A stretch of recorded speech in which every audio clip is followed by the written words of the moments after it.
The John Wick movies have upped the bar when it comes to choreographed fight scenes. John Wick Chapter 4 in particular took that bar and used it to murder people in even more brutal and beautiful ways. Here are 20 equally amazing facts about how they did it, and watch until the end when we'll reveal which video game inspired one of the movie's best scenes. Fact 1. The first shot was real and filmed with the help from Jordan's King. The first shot on location features Wick hunting down men on horseback in the desert with an amazing backdrop of the sun rising. This shot was captured for real and was made possible by filming it in a helicopter belonging to the King of Jordan. The King let the crew borrow the keys to the chopper, and we're all glad they did because it kicked this epic movie off with a bang. And after the Elder's henchmen are dispatched, the next scene is shot at a place drenched with movie history. Fact 2. The Elder meeting place is seen in Lawrence of Arabia. The clearing surrounded by rocks where Wick executes the Elder is not only an iconic location in this film, but also significant in movie history, as it was also used for the 1962 classic Lawrence of Arabia. In fact, the opening of Chapter 4 pays homage to the famous sequence known as the match cut, almost shot for shot. And speaking of locations that are reused for movies, fact 3, the disused Paris subway platform is fully operational. The Paris subway station where Wick meets Lawrence Fishburne's Bowery King and Winston is Porta de Lila. This real subway station was opened in 1921 and is still in use today.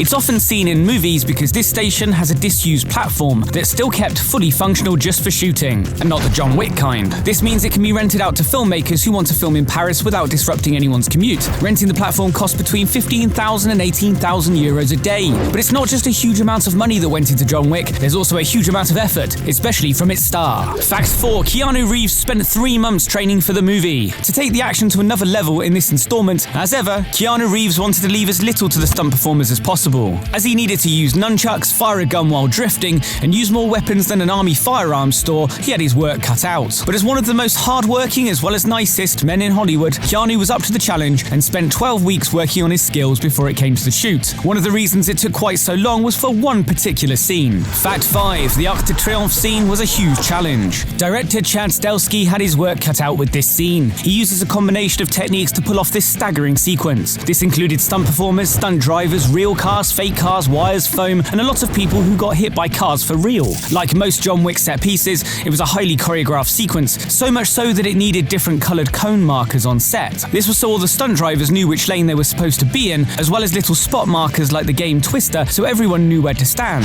Then Keanu had his own footpath to make sure he knew where to go. When getting hit by cars, the stunt performers used every protection and trick in the book so that they could film without major accidents. Amazingly, no one got hurt, and the scene looks amazing. But maybe the most visually pleasing scene in the movie is the one in our next fact. Fact 6. The top-down scene used a cable cam system. For the drone-like apparent one-take shot of Wick dispatching victims using Dragon's Breath ammo, this was done using a cable cam system above the room sets. Scenes were filmed room by room, then when Reeves moved to a different space, the crew would reset, making sure to overlap a little so the shots could be stitched together in post-production. This spider cam is usually used for sporting events rather than killing sprees, and is suspended between 4 wires attached to different corners of the set, remotely controlled by an operator with a joystick. The set was lit from the side to make sure everyone could be seen, but it was also dark enough for the ammo to really pop. The stunt team used real phosphorus fire in combination with visual effects for the ammo to light up the room on cue, and later in the video, we'll reveal which video game inspired this whole sequence. Fact 7. Keanu Reeves got his stunt team gifts. Reeves is known for being a nice guy, and he didn't disappoint on the set of Chapter 4. He got each stunt worker a personalized t-shirt detailing how many times that performer had been killed in the film. He also got his core 5-person stunt team a Rolex Submariner watch worth $10,000 each, and the timepiece was engraved with a personalized message on the back of each one when filming was done. How's that for a bonus? They say actions speak louder than words, and that's definitely the case with Reeves in this movie. Fact 8. John Wick is a man of very few words. John Wick only says 380 words in Chapter 4. Almost a third of Wick's dialogue consists of monosyllabic retorts like,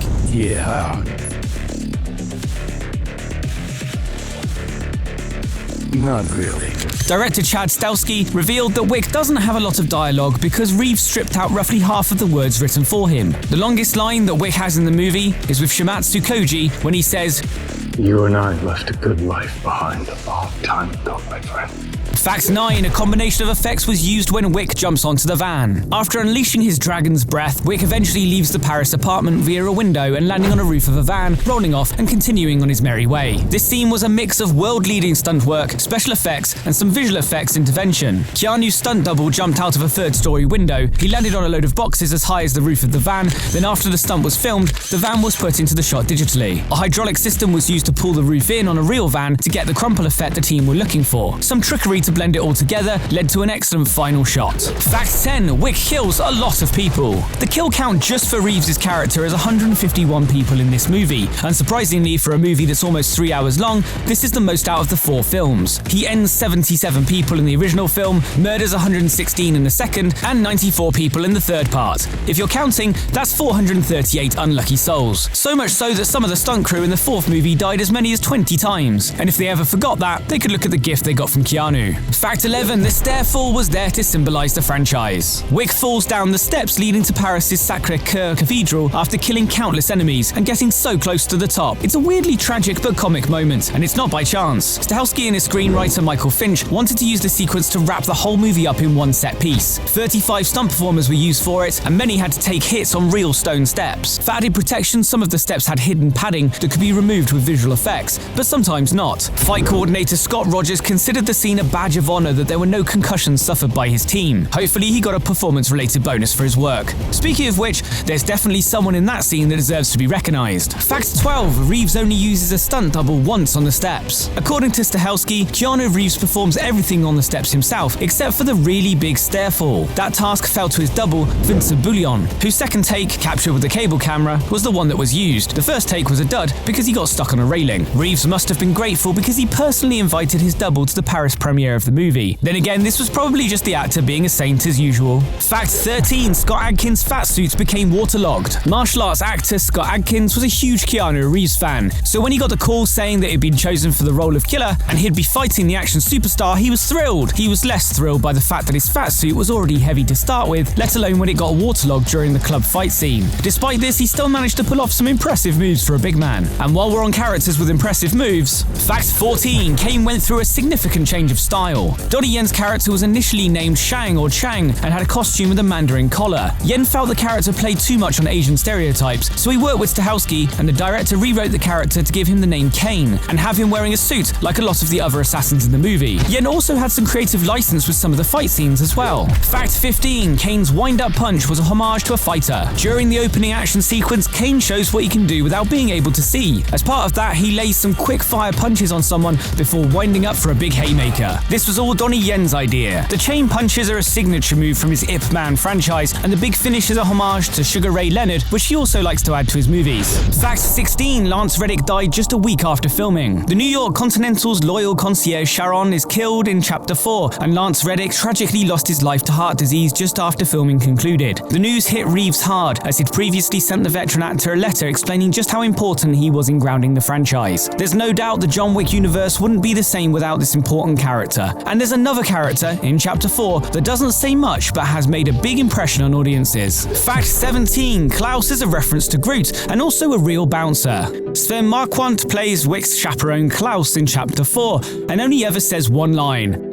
I am here. This is because the team behind the movie genuinely couldn't think of anything for him to say. They thought the line sounded funny and was a nice homage to the director's friend, Guardians of the Galaxy's James Gunn, so they left it in. The real-life Klaus is a photographer and the legendary bouncer of Berlin's most famous techno nightclub, Berghain. Fact 18. Shamier Anderson personalized the tracker. As the tracker hunts down Wick, we see Anderson's character refer to a notebook and always have his trusty dog and backpack with him. Anderson would take the notebook home and write in it himself.